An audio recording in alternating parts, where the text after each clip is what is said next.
May the best brand win with Scott Robertson's Music Biz Marketing Strategies. Now, here's your host, Scott Robertson. Hey, happy Friday, everybody. You are tuned to May the Best Brand Win on Entertalk Media, the undisputed leader in music biz talk. And I am Scott, your host, and a man who says there is nothing to fear but fear itself and the media, because they can make people buy up all the toilet paper. And that's when you experience real fear right there. When there's no toilet paper in the aisle, that's the fear. That's the fear that he was talking about.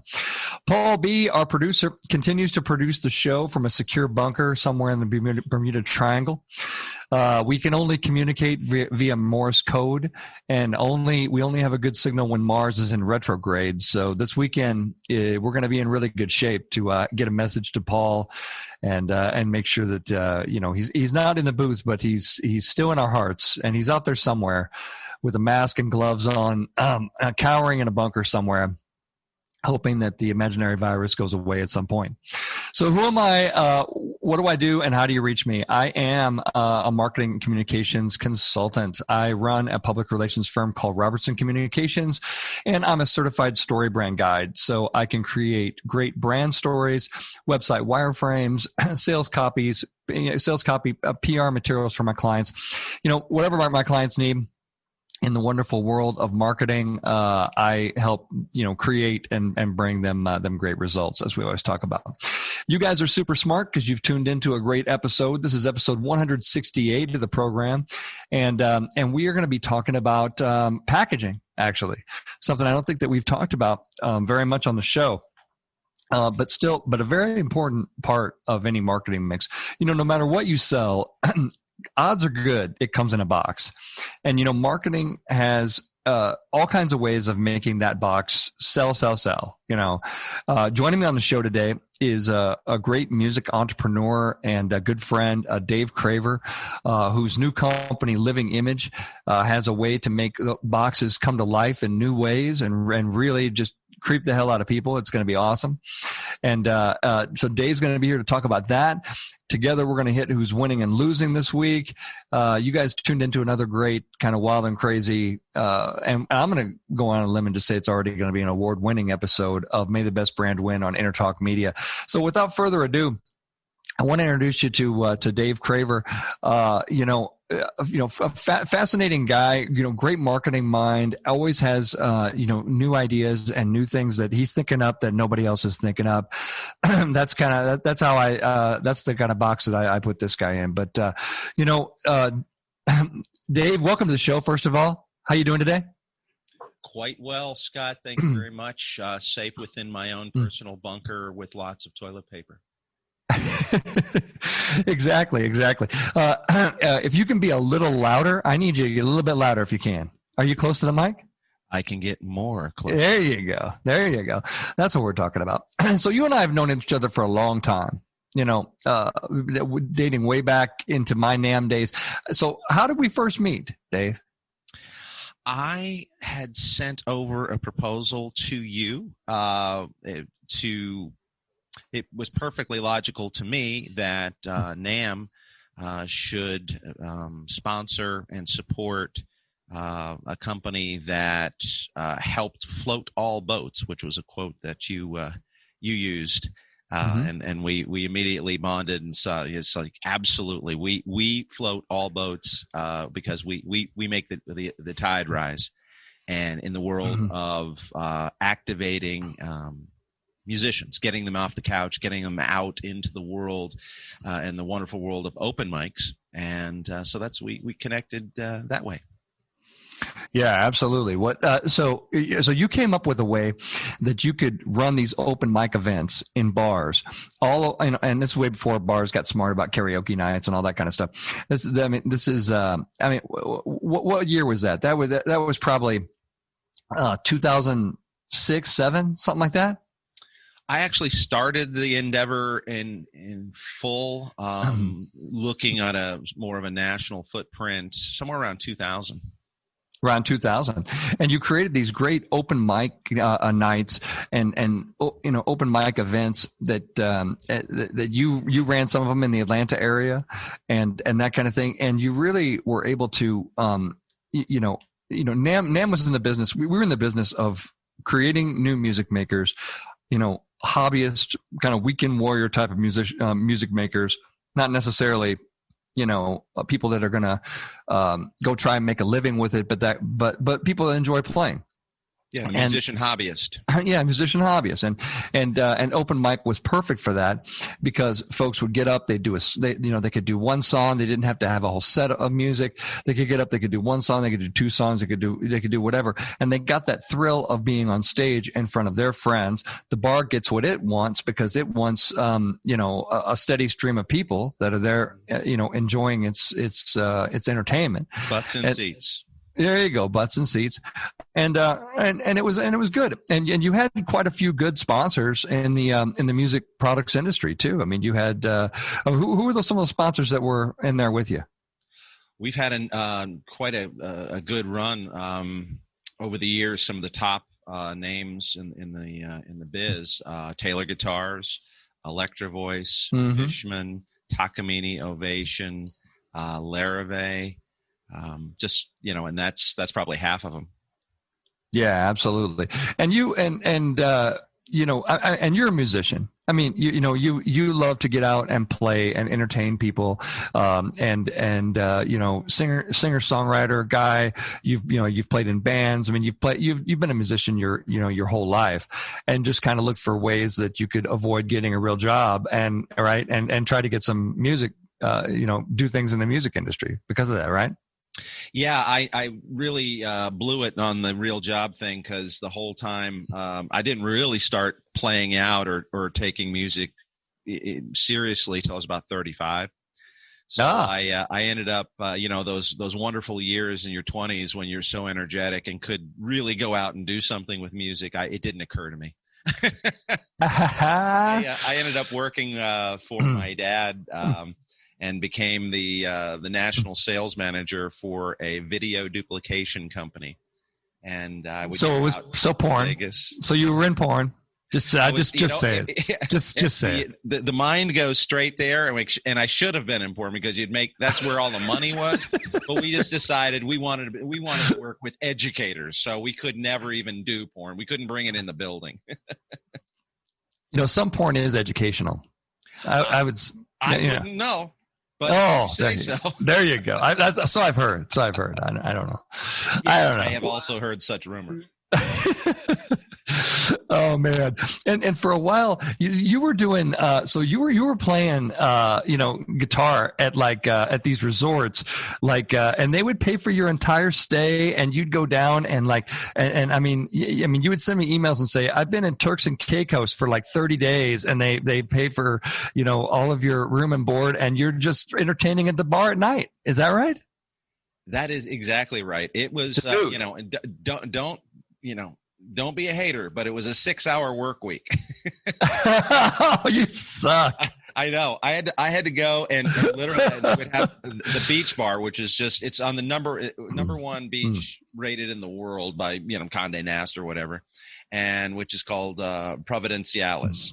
And it's Grace Bay, and the resort has the bar right on the beach. Nice. And at 5:00, I would show up, and there would be a sound guy already there, all the equipment put in place, and I would walk up with my guitar.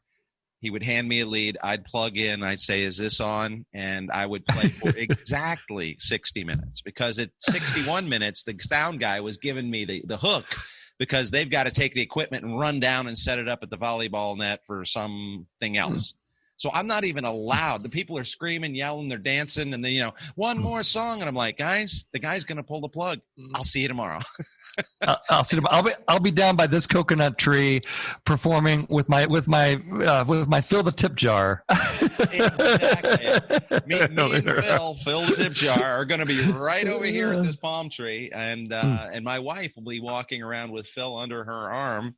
And there you go. To contribute to my grandchildren's college fund, I am willing to accept that donation. Dude, that is awesome. Getting that gig and being able to do that. I mean, that's living the dream right there. I mean, 8 years in a row we went, and they actually wanted me back this year, and I just my wife didn't feel comfortable being in a resort where you're sharing everything, and it's just the food situation.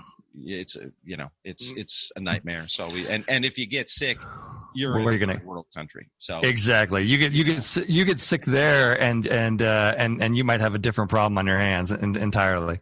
Right, that you couldn't leave, you couldn't stay. I mean, I'm willing to just sit this year out, pick it up next year, and hopefully they'll still have a slot for me. Nice, man. That's awesome. That's really cool. Well, cool. Well, let's get into why you're here today. You've got a new venture. I mean, you've done a lot of cool, successful ventures in your career. Now you've got this new venture you were telling me about. Tell me about Living Image. What's that all about? It's Living Image, and the company is called Living Image Marketing. So it's livingimage.marketing for a URL. And what we do is we enable marketers to deliver unique content to a targeted audience via an app and using augmented reality technology. Okay, so I got that, but when you showed it to me, so basically, you can if you look through your phone at a bottle of vodka or a bottle of wine. You were mentioning the company out in Australia. What was it? 19 Crimes. 19 Crimes. And you look through the bottle, or you look at the bottle through your phone. There's it's not just a picture, right? There's like video that plays. The guy on the bottle, comes to life, and does all this through augmented reality. So,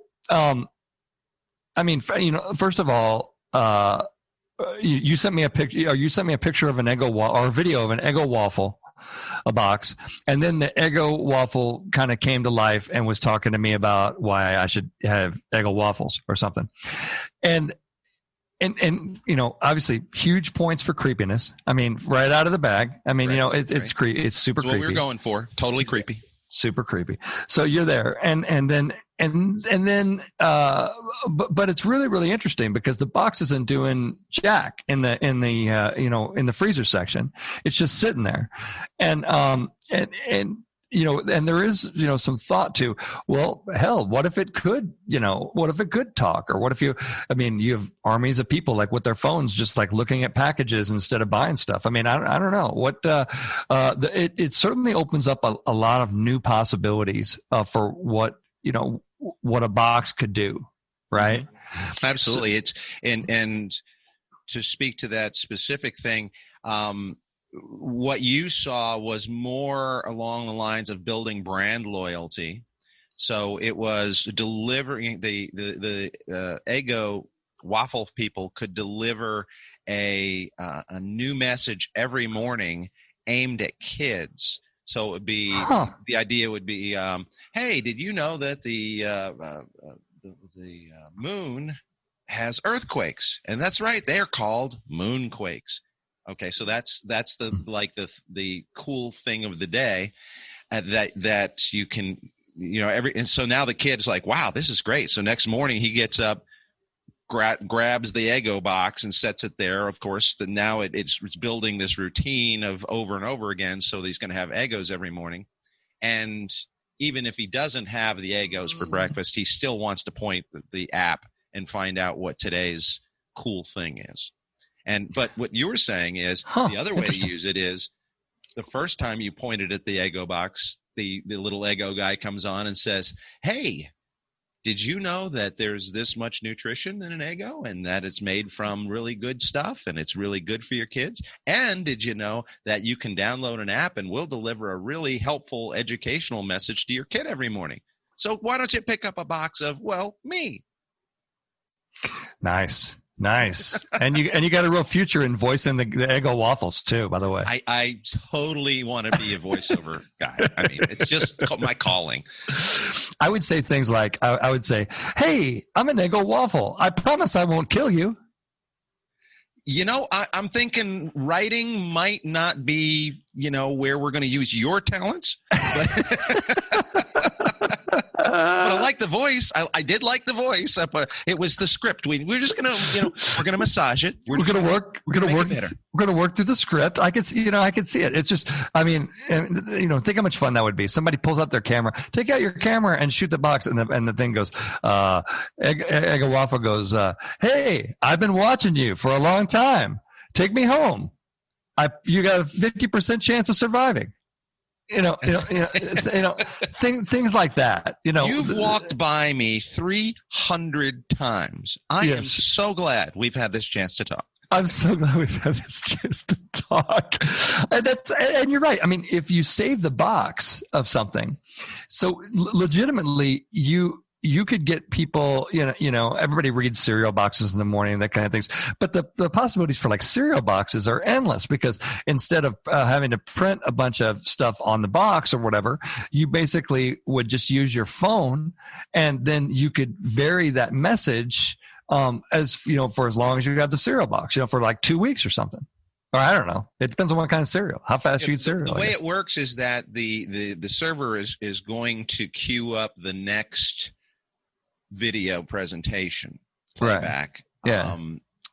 Yeah. When anybody with our app points it at a particular trigger image. So if we're talking to the Eggo waffle, so what you've got to know is so everybody in the country, every kid is going to get the same message that day.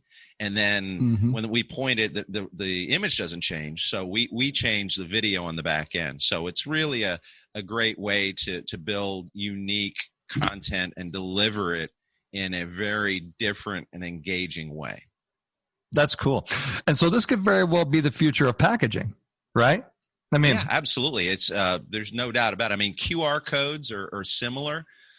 Sure. But right now, they've embedded into the with the phone makers, and you pointed at that, and what it does is it pops up a link, and then you click on it, and it goes to a website. So you could, look, and it pops up, and you click on it, and it plays a video. Right. Yeah, I saw a lot of people using QR codes, here in the pandemic, like all the restaurants that had to get rid of their menus. You go and they'd have a QR code sticker kind of on the table, and you take a picture of that. It launches their menu on your phone, and then you've got your own cooties, and you don't have to worry about they don't have to worry about menu cooties coming back from you. You're not sharing physical menus. There you go. That's what I did in my when I play gigs. I tell people to go to my website on their iPhone and just click on get song list. Nice. And so then boom. people, and then if they want Freebird, you're like, that's $50 clearly. Yeah. And right below on the song list is, tips via Venmo or PayPal. Nice, man. You got it dialed in, dude. That's slick. That's very slick. You got to love that. Well, cool. We're coming into this segment, but we're going to talk about who's winning and losing in the next segment. It's a fun episode. You guys are tuned in to May the Best Brand Win on Entertalk Media, the undisputed leader in music biz talk. Come on back. Dave and I are going to talk about some winners and losers this week in marketing. We'll see you in a few minutes. Bye.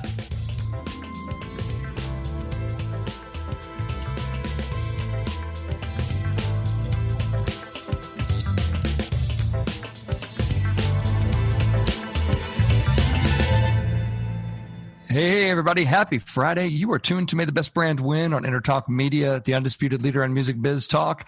I'm still Scott, your host, hanging out. Joining us today is Dave Craver from Living Image Marketing.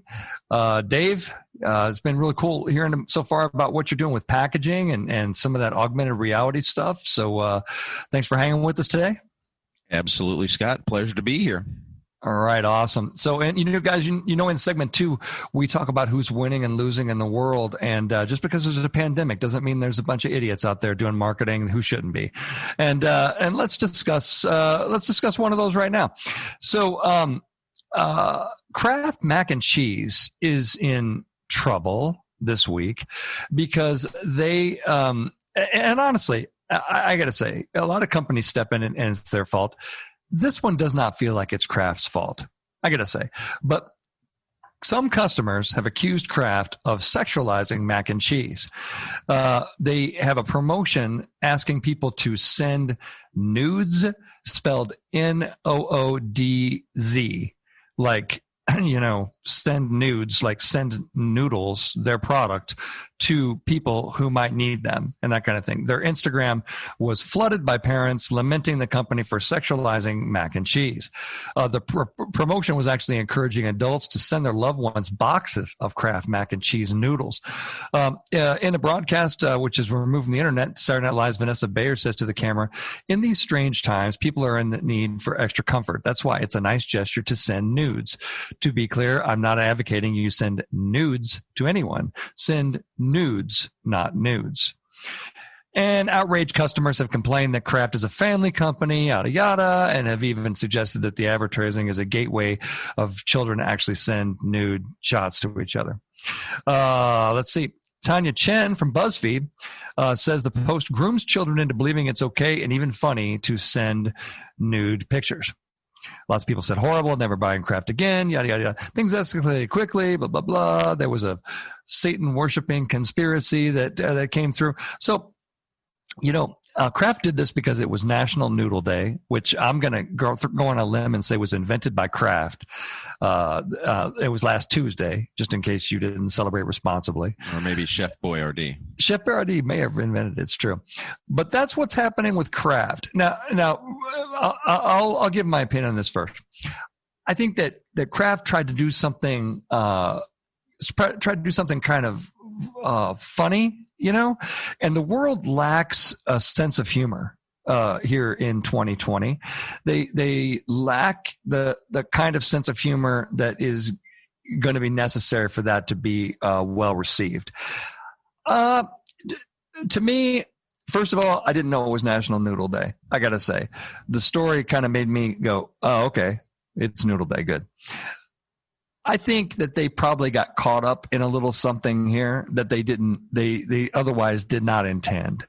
And I think that, I don't think that it's the Kraft company's intention to get kids to send nude photos of themselves around. I think they were just doing a clever play on noodles, Noodz, nudes, and I don't know. That's how it strikes me, but it does seem like they got caught in a tornado on this one. Dave, what do you think? I think that either they were ignorant and dumb to do it, because it's kind of obvious to me that if you do that, it's the backlash is just waiting to happen. But it might be brilliant because you do it anyway, but you build in this, oh my gosh, we were ignorant and dumb and just didn't know. And now everybody's talking about mac and cheese. Right. And how many people were talking about mac and cheese, before? And obviously this National Noodle Day thing, people are just like, is that a thing? Is that a real deal? That in itself is a flop, but bringing attention to it through any aversion to or nod towards sex and, oh my God, even children. I mean, you were just going to cause the biggest storm. And, oh, by the way, that's good for business. Yeah, absolutely. If they had your living image stuff on there, you could have the boxes of mac and cheese like clarify what the hell they were actually thinking. And we could have the nudes come alive. That's right. You could have the noodles. Then the noodle just turns around and goes, "Hey, not talking about nude pictures, idiot. We're talking about noodles." Yo, George, I know why you picked up the box. It ain't happening. It ain't happening. Yeah, exactly.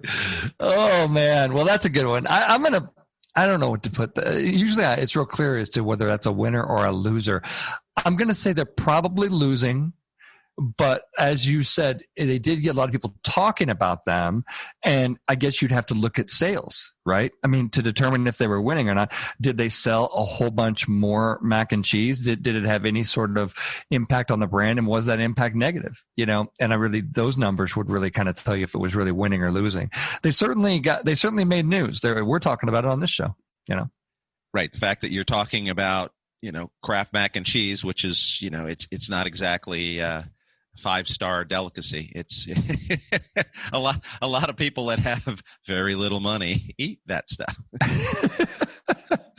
How many cases would you like, sir? There you go. Well, here in my bunker. Yeah, exactly. It's good bunker food. You hunker down in the bunker, you're eating Kraft mac and cheese, you're feeling good. All right, let's move on. Hunker in the bunker. Kraft macaroni and cheese, yeah. I like it. Well, let's talk about Bill Murray. Bill Murray, he has a golf company that makes golf shirts under the Bill's got a lot of stuff going on, but he's got a company called Zero Hucks Given golf shirts, right? And he got into a legal dispute with the Doobie Brothers because he was using, apparently in a commercial, he was using "Listen to the Music" in the ads without compensation. Now that's a no-no. Right. That's a no-no. And there's lots of people, not just the band, but there's lots of licensing organizations that will come down on you for that sort of thing.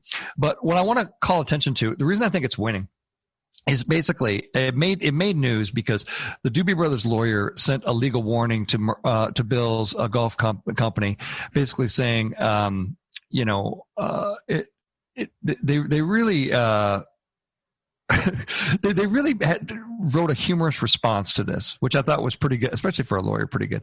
They gave him a dig on his Garfield movies. They basically said, I'm too lazy to look up and threaten you with eternal damnation for using our song without permission because you already earned that with those Garfield movies. But you can't use music in ads without paying for it. And then hoping to reach out a court compromise, the lawyer made one last crack and said, we'd almost be okay with it if the shirts weren't so damn ugly. But it is what it is. So then the firm representing Murray's golf company responded to the Doobies' legal notice with a clever letter of their own. They said, first, I'd like to compliment you on finding levity in the law at a time when the world and this country could use a laugh. Your client's demand was able to cut through the noise of the news cycle and remind us how much we all miss live music these days. We would also like to confirm that both our firm and the good folks at William Murray Golf are indeed fans of the Doobie Brothers music, which is why we appreciate your firm's choice of taking it to the streets rather than to the courts, which are already overburdened, quote unquote, minute by minute with real problems. And then the lawyer said let's see. They said, in the immortal words of Mr. Murray, the more relaxed you are, the better you are at everything. So let's pour one up, unwind, and listen to a recently released Quadio box set and plan to cross paths at a Doobie Brothers 50th anniversary show in 2021 when some level of normalcy resumes. Really funny exchange, right, between these folks dealing with a pretty serious issue with the fact that the golf company's making money off of the song and did not pay the Doobie Brothers for it. So I got to say, both sides probably winning on this. They all made the news with it. And it's pretty funny, and I didn't even know. For me, I didn't even know that Bill Murray made golf shirts. So it kind of made me go, especially when they said that the golf shirts were hideous, it made me say, well, let's go look at the golf shirts and because hideous for a golf shirt, that's a new level of hideous. So, I wanted to check that out. Dave, what do you think?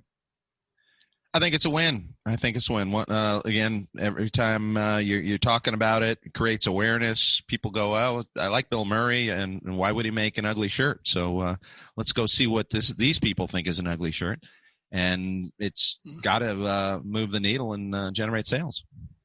Exactly. We haven't seen numbers or anything, but they probably sold more Bill Murray golf shirts. Like I said, I wonder how many people knew that Bill Murray made golf shirts. I got to say, my first connection with that was this article. So anyway, sounds like Bill Murray needs to do more PR for his own golf shirts. That's right. I don't wear golf shirts anymore, but if I did, I might wear a Bill Murray Exactly. If you were going out to the course, you're like, I'm going to wear one of these ugly ass Bill Murray shirts. That's right, because he's got the very best movie about golf ever. We're just going to hit the ball, move around a little bit, hit it again. I like it. Well, so we both agree that's probably winning. Good job, Bill. And good job, legal firms. Legal firms don't usually have a sense of humor. So that's pretty funny when they do. Mine don't. Yeah, usually they don't. They're not known. They're not known for that skill set. Bruce Springsteen's probably winning this week. He is now been turned into an emoji.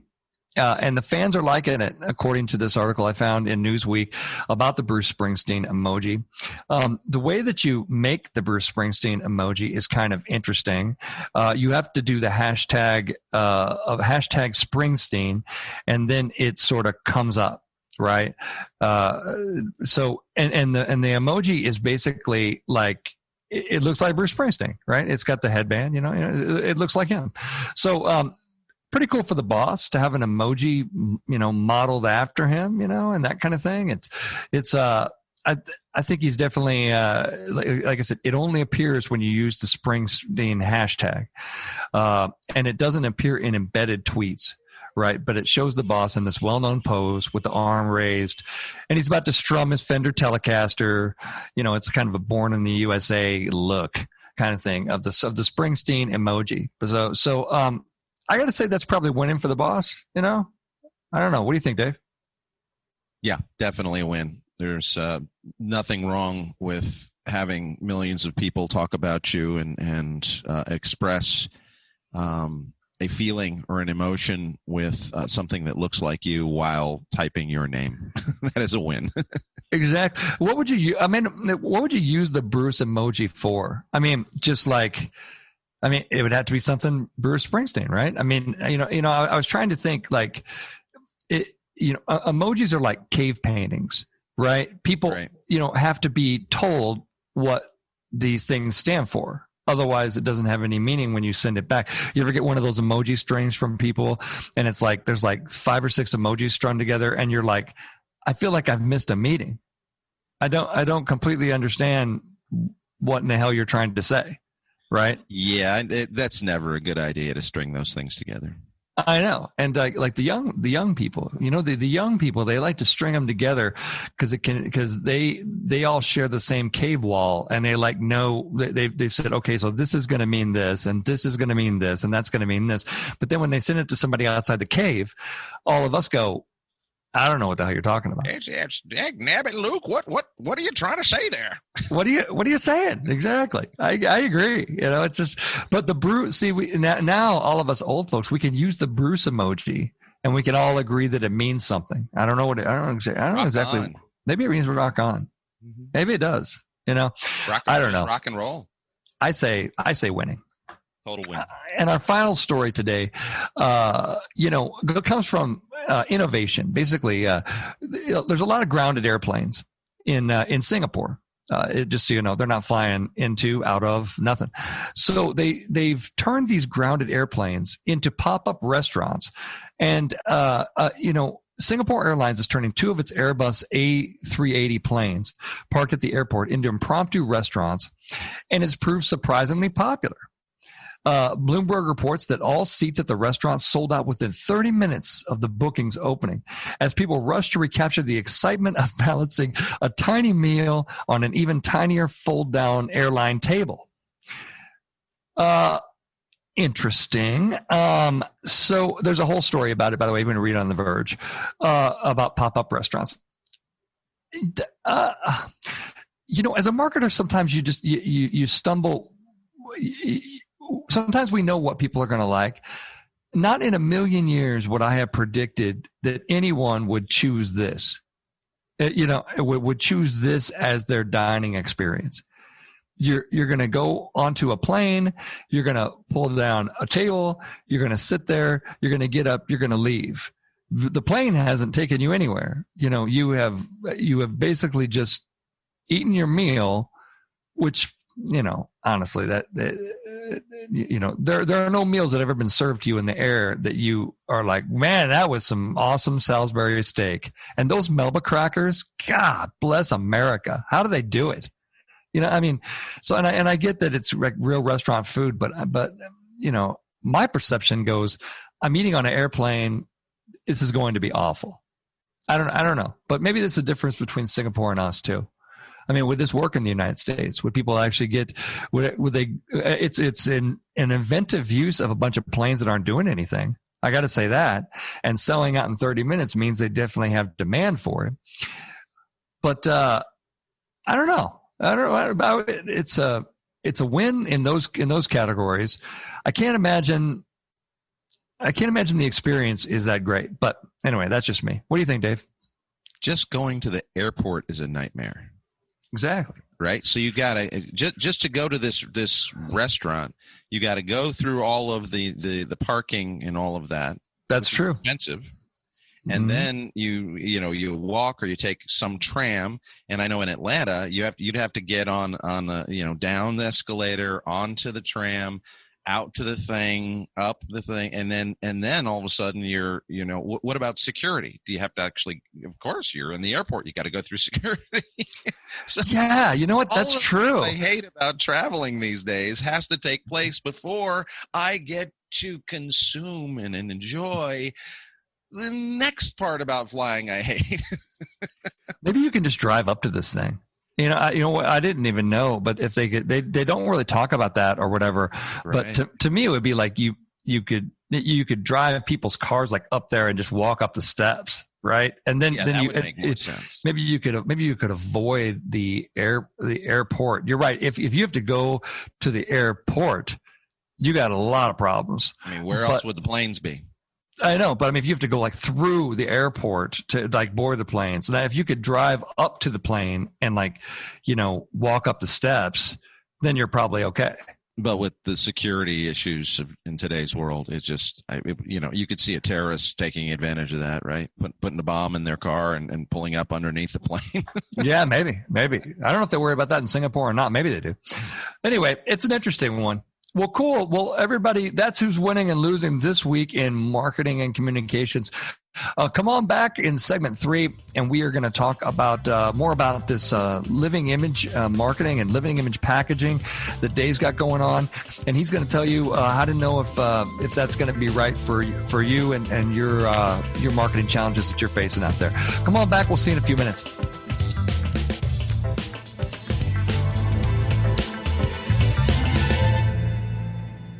Hey, everybody. Happy Friday. You are still tuned to May the Best Brand Win on Entertalk Media, the undisputed leader on music biz talk. I'm still Scott, your host. It's segment 3. As you know, we like to give you a little bit more information that you can use and you can take out of here and do something with. All this show, we've been having fun talking with Dave Craver from Living Image Marketing, and he's talking about how to bring packages to life through augmented reality. So Dave, in this segment, how do people know out there if what you're proposing here is going to work for them? I would ask myself, do I have a targeted audience to which I'd like to deliver unique content, whether that's one time, once a week, once a day? And if I were able to deliver that type of message to and have this message be engaging enough where they would come back every time, can I leverage that to my product or service to make sales go up? Very cool. Very cool. And what's the budget for something like this? I mean, I know there's a lot of variables, right, in terms of, but what range does this fall into? I would say it's very inexpensive compared to other methods of message delivery that potentially could truly cut through the clutter and be effective. So the word effective is everything here.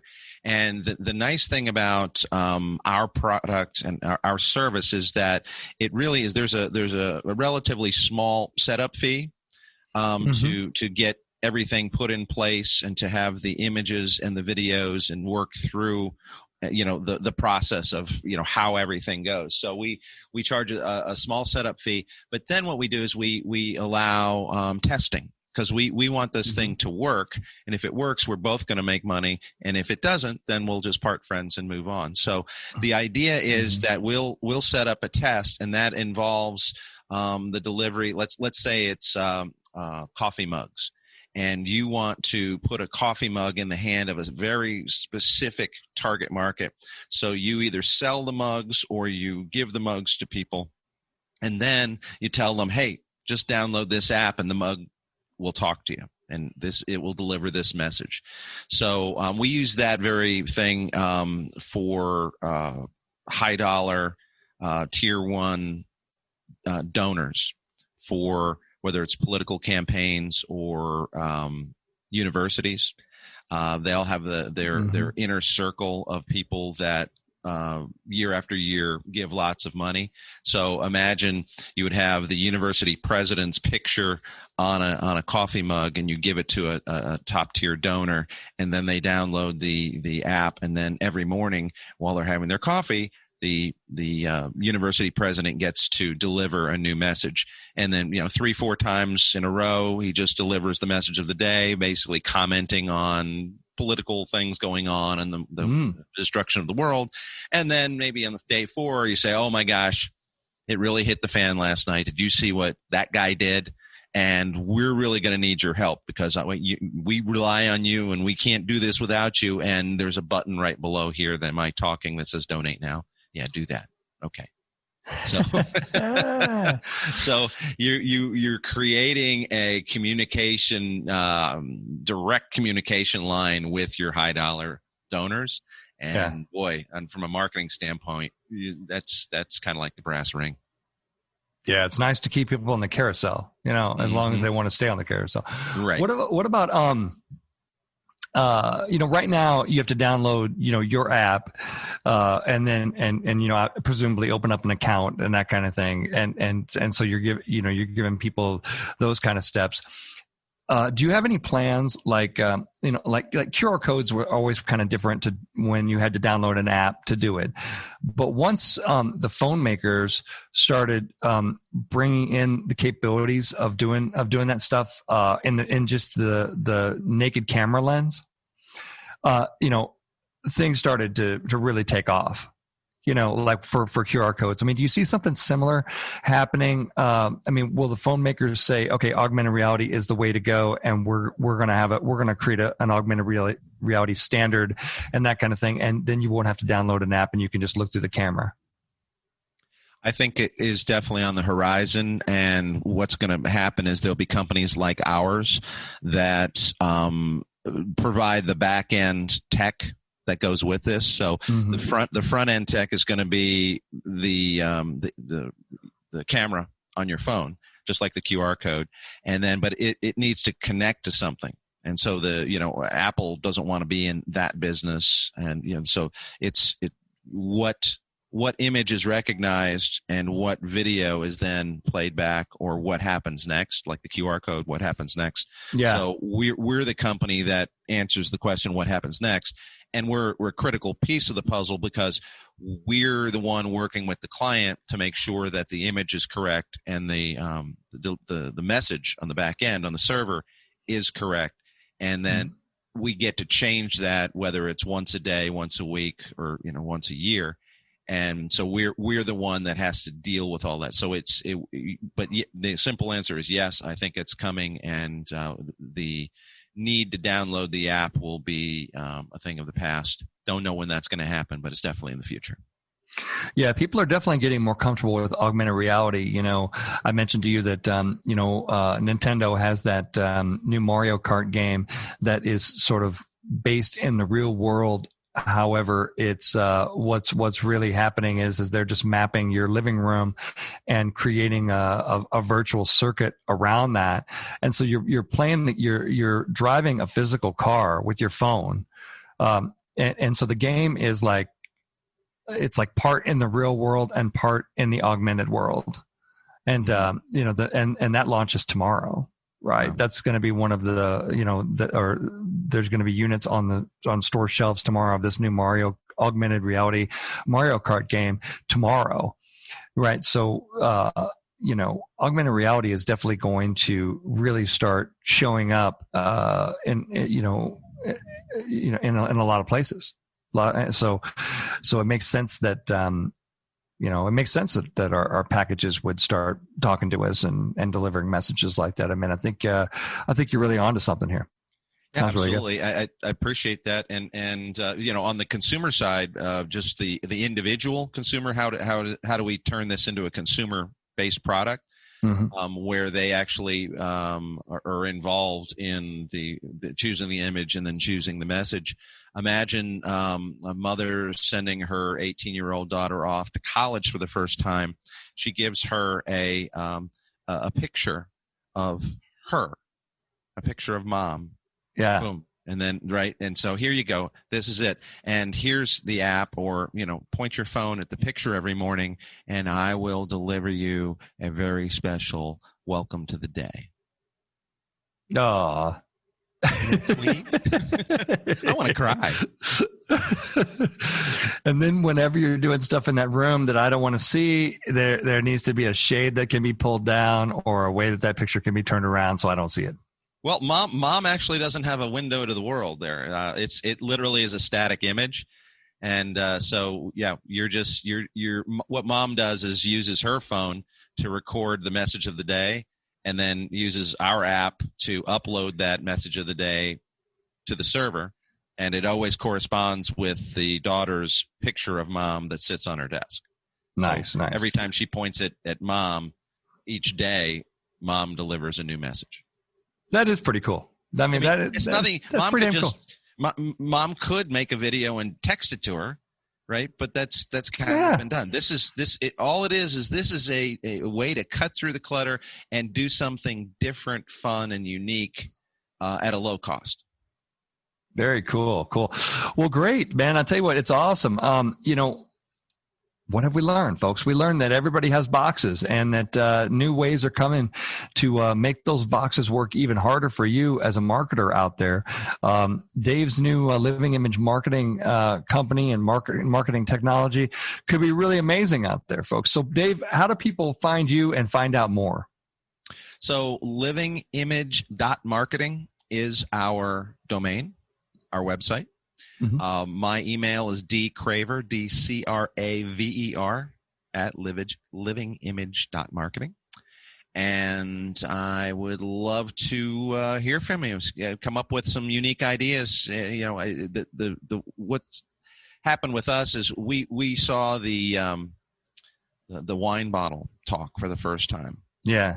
And I was sitting around with some friends, and I said, "This is amazing. Has anybody ever seen this anywhere else?" And nobody had. And they're business guys, marketing guys. And so we just talked about what else could you do with this? And we came up with so many ideas. We said, that's it. Let's dive in, do a deep dive on the tech. Let's get our tech guys building this out, and instead of having it one-dimensional, working for just this wine company, who, by the way, it's 19 Crimes is one line of wine that they started with, but it works so well that they've actually put it on to 2 or 3 other lines of wine in a completely different way. They don't have convicts talking on the label like they do with 19 Crimes, but they have an image, and then when you point it at it, that image plays a video and it takes you on a tour of the winery or does something like that. Wow. Freaky. I mean, that's crazy. That's great. And Dave, thanks so much for hanging out with us today on the program. Really appreciate it. It's always great to catch up with you and see what you've got going on. Thanks for being here. My pleasure. And it's always great being on the show with you, Scott, and knowing that you're not going to kill me. I love that about this. There's a 50-50 chance that this box of Eggo waffles will not come to life during the middle of the night and kill you. There's at least exactly.